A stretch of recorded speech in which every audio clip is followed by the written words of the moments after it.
Nous voilà en Ardèche, terre ancestrale et sauvage, où de nombreuses idées prennent leur temps pour fleurir.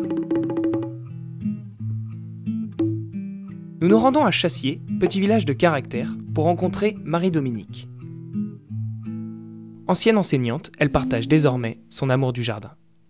Alors elle est présidente d'une association qui propose aux gens de se regrouper autour de jardins partagés. En 2008, il y a une association qui se crée, dont vous êtes la présidente aujourd'hui. Est-ce que vous pouvez nous la présenter ? Alors en 2008, j'ai souhaité essaimer, comme on dit dans le jargon, en créant cette association Ligne Nature, dont la vocation est essentiellement de redonner ou favoriser l'accès au jardin à des personnes qui en sont privées de par leur habitation intramuros. À l'Argentière, on sait ce que ça veut dire puisqu'on a une ville millénaire, une ville fortifiée. Pour lutter contre la malbouffe et retrouver un peu de nature, certains habitants de Chassier et des environs se retrouvent quotidiennement au jardin. Descendons les voir afin de mieux comprendre leur motivation.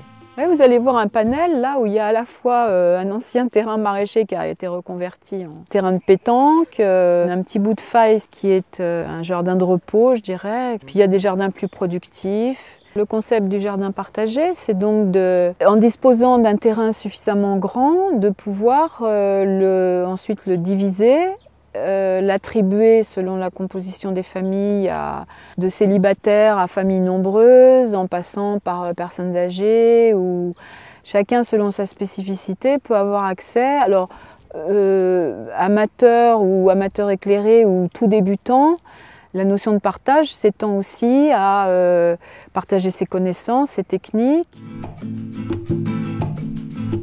Nous suivons tout d'abord Janine. Ancienne membre du conseil municipal, très attachée à la conservation du patrimoine, elle a participé activement à la mise en place du projet. Les ancêtres de la propriétaire étaient tailleurs de pierre. Donc il a taillé, vous vous rendez compte. Et alors il y a une carrière tout près, moi je pense qu'ils ont tiré de là. Ils ne plaignaient pas leur peine. Regardez comme c'est beau ça, ce bassin il est magnifique. Là. Ça c'est du patrimoine. Quoi. Oui, à l'origine, donc ça s'est créé à partir d'une source. Ce qui est vraiment très spécial de ce jardin, c'est l'irrigation facile. Quoi. Il y a de l'eau partout, canalisée, captée. Vous voyez les petits gourds, on va voir les béalières. Donc du coup, ces jardins, ils vous sont prêtés par des gens ? Comment ça se passe ? Souvent, ça se fait par le biais d'une signature de convention, ce qui donne une certaine confiance aux deux parties finalement. Après, ça peut se faire sur la base de la confiance. La visite continue dans le jardin secret de Cathy. Personnage lunaire, elle est source de conseils auprès des autres jardiniers. Je suis aide ménagère, donc je vais dans les familles et puis bon, j'apporte. C'est comme ça. Hein. Et ça vous vient d'où cet amour du jardin à vous ? Je crois qu'on l'a tous. Hein. Le besoin de se tourner vers la nature. Moi, j'ai eu la chance de pouvoir me mettre à disposition de la terre et puis.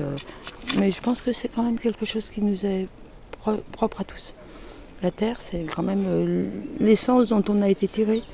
Il y a des gens qui n'ont pas l'occasion, qui se sont orientés vers d'autres épanouissements. Mais autrement, la terre, on en a tous besoin. C'est mes petits jardins secrets. D'accord. C'est important de savoir. On est sur terre pour découvrir tout ce qui nous est mis à notre disposition. Après, les grands discours, la reconnaissance, tu vois, ça c'est même à la limite, je veux dire, moi ce que j'ai dans mes tripes, c'est pas grave si les gens, si je peux pas en parler, c'est dedans moi, c'est ça qui est important. Très bien. Et ça fait pousser mon jardin. Très bien. Bon, merci beaucoup. Patates, là. On est dans le non au gaz de schiste, oui à la transition, et on est dans les jardins. À vouloir manger autre chose que ce qu'on veut absolument nous forcer à manger, la grande distribution, etc. Donc des militants actifs. Ah oui, pour moi, le jardin, c'est une forme de militantisme actif. Il y a des gens qui tendent à l'autosuffisance via ces jardins, ou alimentaires je parle, ou pas du tout Oui, je pense que c'est pas une notion accessoire. Hein. On a, à l'heure où quand même on parle de plus en plus des bienfaits de l'alimentation naturelle et saine, Beaucoup de personnes n'ont pas les budgets pour acheter le bio, et se tournent vers une recherche d'autosuffisance, une certaine autonomie alimentaire. Et pour la plupart, ça compte quand même d'avoir quelques salades, leur production. Bon, alors dans les jardins partagés de Chassier, il y a une dizaine de familles, donc ça va de celui qui tend à l'autosuffisance alimentaire jusqu'à la famille qui vient profiter d'une journée ensoleillée. Tout comme Ludo, jeune père de famille qui a quitté la ville et le monde de la cuisine pour un retour à la terre en Ardèche. J'ai eu droit à tous les paliers de produits qu'on peut vendre avec tout type de fournisseurs, quoi. Puis on se rend vraiment compte que la malbouffe elle est vraiment bien présente, que ce soit à tous les étages en fait, de la cuisine, quoi. Donc du coup j'ai toujours voulu faire ça même en étant en cuisine, quoi, parce que si on aime la cuisine, on aime le produit. Donc du coup tu te poses la question comment avoir des super produits, le mieux c'est de se le faire. Y a plein de mouvances on va dire dans l'agricole. Puis je me suis dit en fait il y en a une qui est pas mal, parce que c'est pas que j'aime pas me classer parmi tout ça, mais on s'y perd un peu. Et je me suis dit tiens, il y a un truc qui est pas mal, c'est le biomimétisme. La nature nous fait voir plein de choses et nous essayer de savoir la lire et de reproduire. Et d'imiter. Voilà, et d'imiter, quoi. Je me suis amusé à tout mélanger, quoi. Toutes les chaumes, toutes les broussailles qu'il y avait là-dedans, quoi. Donc du coup, quand je parle d'augmenter le stock disponible, c'est comme si c'était une butte de compost. Toute la matière qui était présente, en fait, je l'ai réincorporée à l'intérieur, de manière à ce que ça engraisse. Quelle technique vous utilisez ou est-ce qu'elles peuvent être différentes d'une personne à l'autre? Tout à fait. Déjà, dans un premier temps, on est basé sur la liberté d'expression.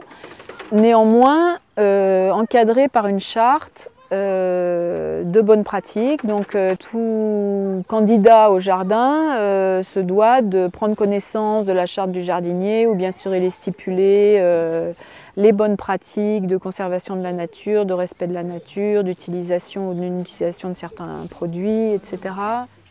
J'ai une famille de 4 personnes, donc on y va. Là, le but, c'est produire pour la famille et vendre les excédents, quoi. Et je me rends compte, en fait, que les enfants qui n'ont pas grandi dans les fermes, la nature, ils lui ont pas dit bonjour. Tu vois? Donc il faut quand même qu'ils fassent connaissance avec la nature. Mais comment on peut faire, quoi? On voit bien le monde dans lequel on vit actuellement, quoi. Comment on peut leur faire connaissance avec la nature? Qu'ils se disent bonjour, quoi. Donc je me dis, moi je vais mettre les mains dedans et puis c'est parti, quoi. Il est temps pour nous de remonter ces escaliers de pierre. Bravo aux jardiniers et merci à eux de nous avoir fait découvrir une nouvelle façon de partager.